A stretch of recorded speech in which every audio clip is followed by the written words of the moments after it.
2021च्या कॅबिनेटमध्ये हा विषय येईल। त्या दृष्टीनं शुक्रवारी मी स्वतः मुंबईला गेलो, श्री प्रमोद कदम यांच्यासोबत बसलो, त्यांचा प्रस्ताव तयार करणं सुरू होतं। त्या ठिकाणी मी तो वाचला। आता हा प्रस्ताव शुक्रवारी कुठलेही अधिकारी नसल्यामुळे कोणाचीही स्वाक्षरी झालेली नाही, त्यामुळे सोमवारी म्हणजे उद्याला हा शिक्षण विभागातल्या अधिकाऱ्यांच्या स्वाक्षऱ्या होऊन हा प्रस्ताव वित्त विभागाला जाणार आहे आणि वित्त विभागाकडून तो उपमुख्यमंत्री, मुख्यमंत्री आणि त्यानंतर कॅबिनेट असा या प्रस्तावाचा प्रवास आहे।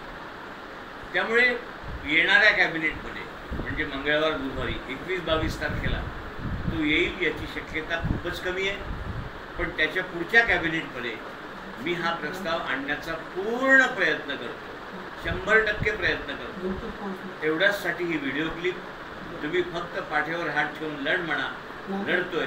धन्यवाद।